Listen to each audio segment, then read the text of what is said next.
paragraphs. Now, this video assumes that you've watched the Writing a Perfect Paragraph video linked on Blackboard in the OER 5.3. We are going to scroll through this and cover it in our discussion of paragraphs and what makes a strong paragraph. We'll get to that in a little bit. We're going to start with a PowerPoint slideshow, the best thing in the world. So, paragraphs. Go watch that video first, but then come back to this one. Paragraphs. Paragraphs have a general structure that hopefully you've seen by now. They start with a topic sentence. That is going to be the thing that tells me what the rest of that paragraph is about. Lets me, the reader, know, here's my paragraph about why English is my favorite subject, to use the example from the Perfect Paragraph video. It is full of general sentences related to the topic sentence. So, they are more specific than the topic sentence. They are ideas that develop from the topic sentence, but they themselves are not necessarily very specific. And then we get more details that link back to those general statements, which link back to the topic sentence. You have a concluding/transition sentence that goes into the next paragraph or idea. And finally, each paragraph should be its own idea. So if you have a paragraph about how English is your favorite subject, what you think of history as a subject, that's going to be a different paragraph. What you think about maybe school in general, a general school paragraph is going to, general thoughts about school are going to be their own paragraph. English as a specific subject would be its own paragraph. As you switch topics around, you switch paragraphs. Each paragraph with its own topic, sentence, and structure. So how long should a paragraph be? Well, we'll get to this in some other parts of 10 Ways to Think About Writing, but I think I've already brought this up in all the classes anyway. It should be long enough to detail the idea that paragraph is about. You can have one-sentence paragraphs. We saw that already as an example when we discussed section 1 of 10 Ways to Think About Writing. But you have to know why you're doing it, why you are having a single sentence in a paragraph, especially in your academic writing genres, which lean on really good specific details. For the purposes of this class, in general, more sentences is better, as long as all those sentences are related to the topic sentence. And I say more sentences is better because if you are giving really good details, you're just going to end up having more sentences. So in order to give really good details, you're going to have more sentences. So that's generally what I look at in terms of detail development. When should you change paragraphs? So again, one of the two major things I see in terms of like errors in student writing. First is an insufficient level of detail. Your 10 Ways to Think About Writing section 3, little green ball stuff. We want lots of really good, vivid, specific details all the time, everywhere. But one of the other things that I see is oftentimes too many ideas crammed into a single paragraph, where that paragraph sort of becomes an unfocused soup of things. All those things probably belong in the essay, but they generally don't always belong in the same paragraph. So, things you should consider when you see these things come up, whether or not you should start a new paragraph. If there's a change in time, particularly a significant change in time. So, one second. Sorry about that. Had to cut out a cough. If there's a change in time. So if I'm telling a story about my day, and here is my essay for what I did today. What I did right after I woke up in the morning is very different than what I'm doing around lunchtime. It's very different than what I'm doing early afternoon. It's probably very different than what I'm doing late at night, getting ready for bed and all that. Each one of those different, distinct slices of time, there's different stuff going on. I might be in different places. I might be doing different things. I might be talking to different people. Those changes in time often warrant new paragraphs. So if you are telling me a story, as you are doing in your Unit 1 paper, things that happen in 1 week versus another week, change in time might be need for a change in paragraph. Again, this also entirely depends. These aren't hard and fast rules. You as the composer, you as the one doing the composition of the piece of your essay, you have to decide what constitutes a significant change in time or how much time you're covering in a single paragraph. So it's possible that I could go in talking about a single day, slice by slice. I could write an essay about what I did today, and it could have 5 paragraphs, one for each part of the day: morning, late morning, noon, afternoon, evening. Or I think we see this in the example essay where the person telling the story is like, and then I trained for a month, and here's the things that happened over that month. So it might be the case that a paragraph encompasses a whole month, and that makes sense. And it might be the case that a paragraph encompasses 1 week, and then the next week it's got to change paragraphs because there's different stuff going on. That's a choice that you have to make. But if you are noticing a shift in time where you say something like, and then the next week I did this, well, that should be a little flag in your brain that says, okay, I'm shifting time here. Am I changing topics enough to where this also needs to be a paragraph unto itself? If there is a change in person, so if you are writing like a history essay about a bunch of dead Roman generals or something, whenever you get to the next one you're talking about, and now I will talk about, I don't know any dead Roman generals off the top of my head. Now I'll talk about Julius Caesar. Okay, here's all the things you need to know about Julius Caesar, and now I'm going to talk about Mark Antony. Well, I've switched people. That probably means I also need to be switching paragraphs. That doesn't mean every single time you mention a new person, it has to be a new paragraph. Because maybe in my paragraph about Julius Caesar, I talk about his friends, like Brutus and Cassius and some other people that he knew.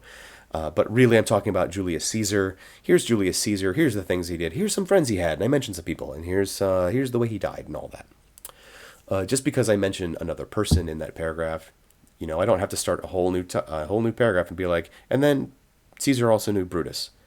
Okay, back to other things Caesar did. No. It depends on what the focus of the paragraph is about. If I've shifted focus from one person to focus on another person, I probably need a new paragraph. Not every single person that comes up warrants their own paragraph. Again, decisions you have to make as the composer. How focused, how much of a shift in focus is this? Or am I bringing this person up because they are related to the person I'm focusing on?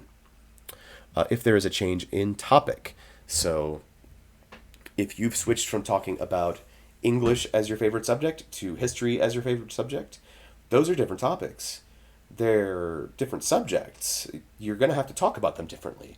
Or if you go from talking about car engines to talking about the cheese making process in northern Italy, those are 2 very different topics.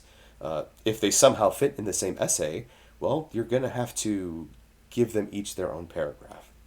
So if your focus has changed in some way, then very likely you need a new paragraph.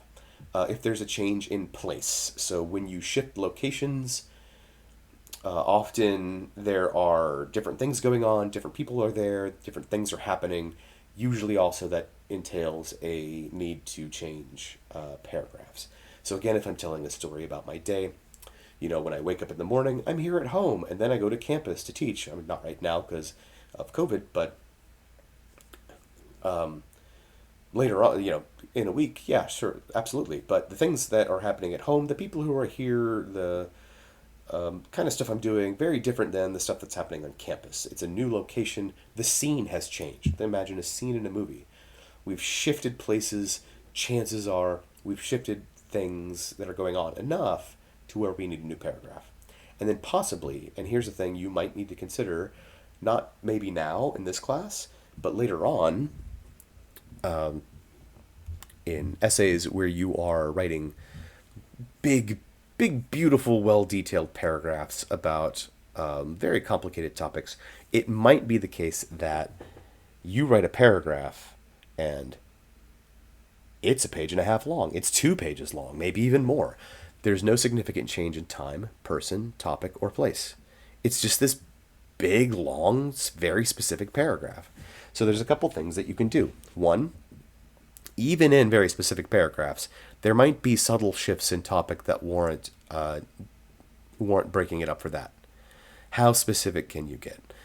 But even, okay, so, but suppose you go back through it and you're like, okay, maybe there's a subtle shift in the topic in this whole 2 page long paragraph. Can I find it? And it turns out, no, you're talking about one topic the whole time. You're staying on a very specific topic.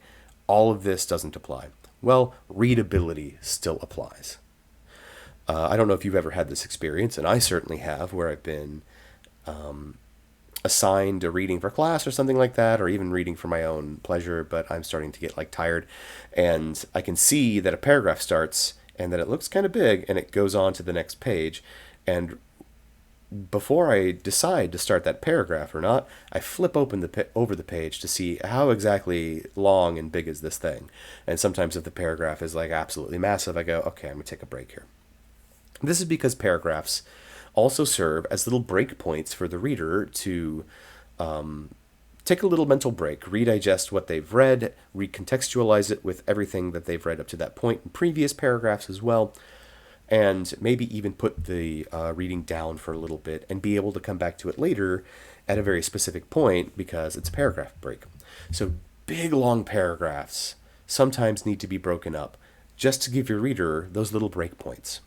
So if you're looking at MLA format and you have a paragraph that's like 2 pages long, it's worth finding somewhere in there and breaking that paragraph into two, not because it changes all of these things, but sometimes just for readability. And when you do that, you actually do in fact need to go back and give that thing a topic sentence. So you stay on one topic for a whole page, and then you have another paragraph, maybe with a simple topic sentence that says, okay, when we continue to look at this, we see these other things. Still lets your reader know, okay, we're still on the same topic that we were just up on in the last paragraph. We're going to keep talking about that. It gives your reader a little breaking point. So readability is maybe something that won't come up now, but it might in the future. If in your Unit 1 paper, or really any of the papers in this class, you end up having a 2-page long paragraph, chances are that one of these things is that issue up here, one of these first 4 things. It's highly unlikely that that everything is on point and you break it up for readability. This is more of a keep this in mind for the future kind of thing. If you have a 2-page long paragraph or significantly long paragraph in your Unit 1 essay, look for changes in these things. Chances are you've got too much going on in that one paragraph. And these things can be related. That's basically it. So let's switch over to that's it for the slideshow. Switch over to the video to see like what she's talking about here. So I scrub through this. All right. So oftentimes when I start class, I ask, hey, how long should a paragraph be? And people will tell me, oh, they should be 3 to 5 sentences, or 5 to 8, or 7 to 10, or whatever. Now, of course, the answer is it needs to be as long as it needs to be for whatever it's trying to do. But 5 to 8 is a very common answer. So a lot of people are like, oh, 5-sentence paragraph. That's great. That's a lot of good detail. This, if you've watched this video already, this is the example of a poorly detailed paragraph. It's 5 sentences long. Sentence 1, my favorite subject in school is English. Sentence 2, I like reading interesting and exciting literature. Sentence 3, I also enjoy writing papers. Sentence 4, most of all, I like debates and discussions we are able to have about the things we are studying. Sentence 5, there is no class that compares to English. Now, if you watched the rest of this video already, which you should have, you know that this is insufficiently detailed. This doesn't actually really tell me a lot about what's going on. So sometimes when we talk about developing paragraphs and developing details, people will write sentences like this. I like to read interesting and exciting literature. And a couple things are going on here. You are reading your own mind. You know what you mean by that, to go back to 10 Ways to Think About Writing, Section 2. You can see in your head what to you counts as interesting and exciting literature. I can't. Your reader can't. We need... where's the one with the transitional phrase? There we go. We need this. This is what good details look like when we're developing our paragraphs. Because this person says they like to read interesting and exciting literature, and they start talking about Greek mythology, Shakespeare, Lord of the Flies, nonfiction works like Night in Hiroshima, and the emotional punch that those things have. Because what is interesting in that is what is interesting and exciting literature to this person. That's not necessarily what's interesting and exciting literature to you. It's not entirely what's interesting and exciting literature to me, although I do like some of these things quite well. And so that is the level of detail we're looking for. So if you are writing paragraphs like this, chances are you're going to get comments back from me that say, well, what do you mean by that? I also enjoy writing papers. Why? Why on earth do you enjoy writing papers? I have an English degree. I don't enjoy writing papers. Writing is hard. I just do it. So this will get, this level of paragraph is what a lot of students come in thinking, okay, 5 sentences is a paragraph. That'll do me. Well, not really. This 11 sentence perfect paragraph here that she's got, to go back to, is much closer to the kind of paragraphs we're looking for when we look for really well detailed paragraphs. So keep that in mind as you're going through things, because she gets very specific. She likes to read things like Night in Hiroshima. Great. I know exactly what this person means. I don't have any follow-up questions. They enjoy writing papers. Why on earth would you do that? Well, she approaches it like a challenge. She really likes that dopamine hit of seeing an A, earning something that, earning a good grade for something she worked really hard on. It's like, okay, those two things make sense. I enjoy writing papers. Well, why? Well, because of these reasons.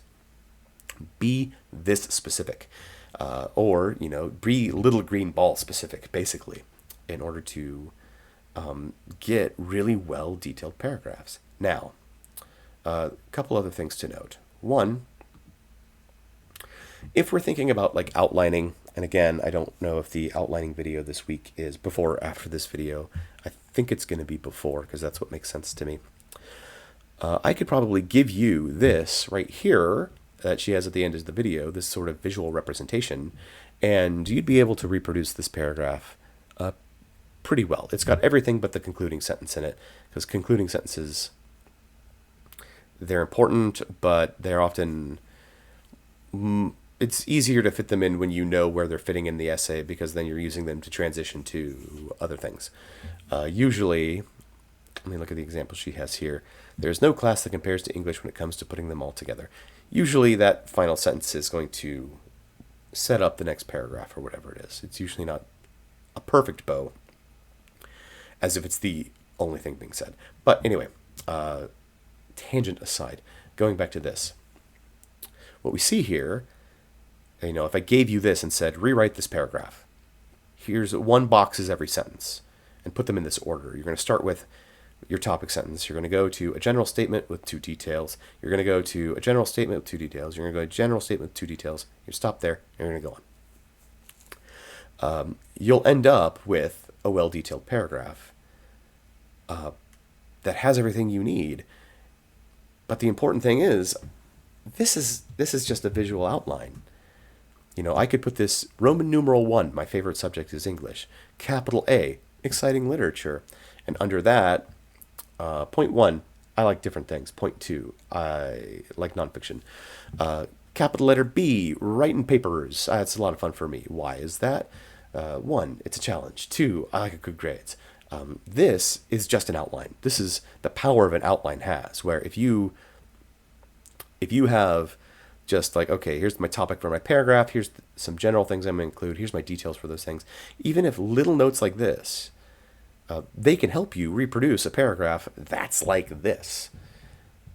That's absolutely what outlines can do for you. Is you sit up, you brainstorm up all your information, you arrange it into something like this, and then you're just like, okay, I have this outline. I know I want a sentence about exciting literature. It's like, okay, go write that sentence. One reason for this is because I like to read interesting and exciting literature. Great. Then you give 2 sentences of supporting details. So I encourage you to outline down to, where's the I'm just trying to find a frame where the circle's not. There we go. Down to the sentence level if possible, if you're not used to doing that. Even outlining down to the general statement level, still very useful. You just know that you need to add in those extra details later. So I encourage you in your pre-writing, in your outlining, to try and get down to this level. You don't always need to do that.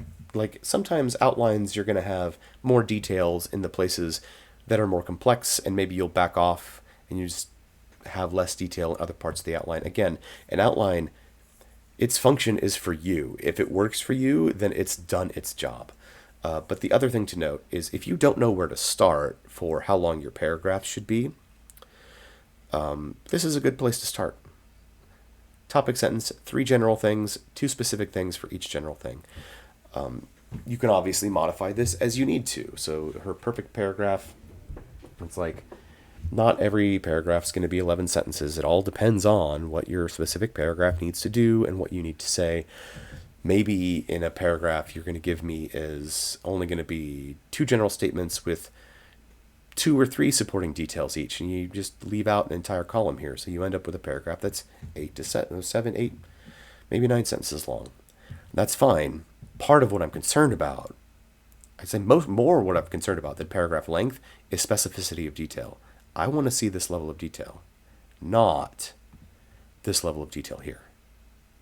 This doesn't tell me a lot. This, as your professor, will make me go, okay, what do you mean by that? Okay, what do you mean by that? Okay, what do you mean by that? Whereas this level of detail is exactly what I'm looking for. Even if your paragraph like cut off right here, where it's like, okay, I'm only doing, well, okay, so right here, just like, okay, I have 2 general statements. I have 2 levels of detail for each one of those general statements, but then I've kind of said everything I need to say, so I'm going to move on.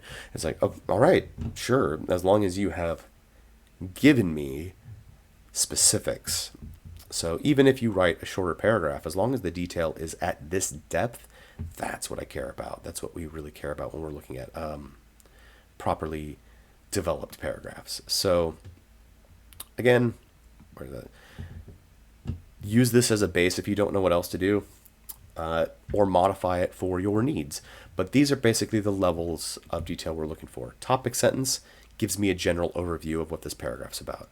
Some general statements, which you then develop with specific ideas that follow.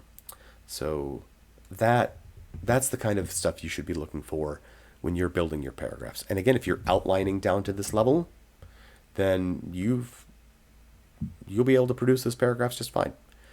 And by outlining down to this level, that also means once you start writing, you don't got to stop and think about things. You don't have to be like, well, what do I want to say about this? It's like you already know. You already get to the point where it's like, okay, I know I want to talk about exciting literature. Well, what's exciting to me? Let me stop writing and think about this. It's like, no, you already know because you already have that in your outline here. So I think that's going to cut it for our paragraph video. I know we've run kind of long. This is over 20 minutes, which is a bit much, but paragraphs are important. We really do got to cover this. So that'll be it for this, and I will go ahead and see you in the next video.